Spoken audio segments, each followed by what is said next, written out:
pertemuan hari ini dilaksanakan dalam rangka penjelasan pimpinan pansus terhadap kerjasama dengan Makassar ini telah disetujui menjadi rapor prakarsa DPRD Kota Makassar pada rapat paripurna tanggal 2 Agustus 2022 yang lalu.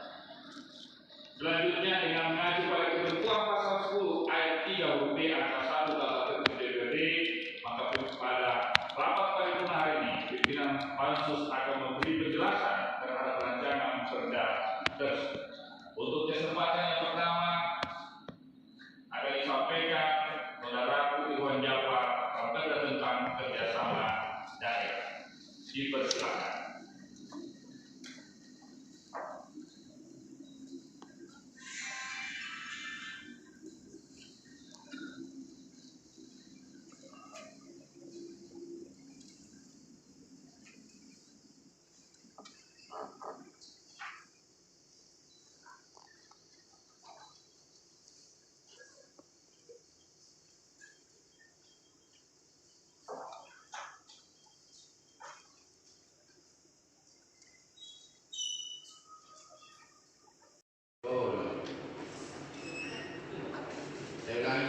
Assalamualaikum warahmatullahi wabarakatuh. Terima kasih, selamat siang, salam sejahtera untuk kita semua.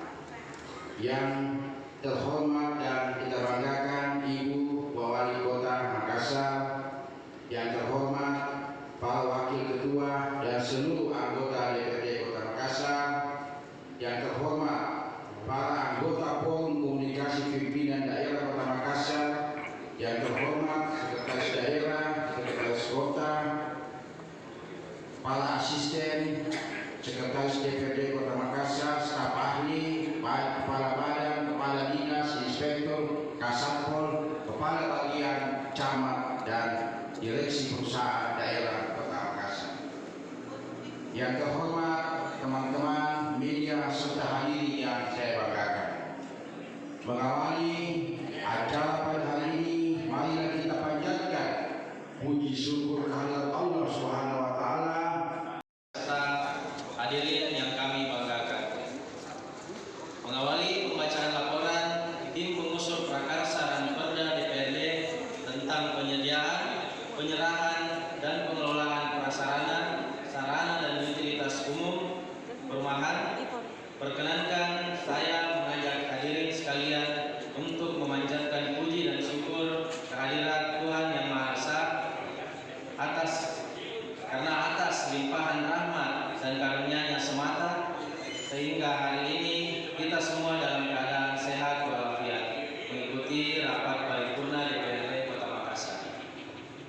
Dalam kesempatan yang baik ini pula, perkenankan saya menyampaikan ucapan terima kasih dan penghargaan kepada pimpinan DPRD dan berkaitan dengan pelayanan dasar adalah berkaitan dengan urusan perumahan rakyat yang meliputi sub-urusan yaitu 1. Perumahan, 2. Prasarana, sarana dan utilitas umum atau PSU, yang ketiga sertifikasi, kualifikasi, klasifikasi dan registrasi bidang memiliki peraturan daerah yang mengatur mengenai perumahan dan kawasan permukiman sebagai payung hukum, yaitu Peraturan Daerah Kota Makassar Nomor 9 Tahun 2011 tentang penyediaan dan penyerahan prasarana, sarana, utilitas pada kawasan industri, perdagangan, perumahan dan permukiman. Peraturan daerah tersebut pada ketentuan undang-undang yang lama, yaitu Undang-Undang Nomor 4 Tahun 1992 tentang perumahan dan permukiman yang telah dicabut dan digantikan oleh Undang-Undang Nomor 1 Tahun 2011 tentang perumahan dan kawasan permukiman. Selain itu, terhadap Undang-Undang Pemerintahan Daerah pada peraturan daerah tersebut masih mengacu pada undang-undang lama, yaitu Undang-Undang Nomor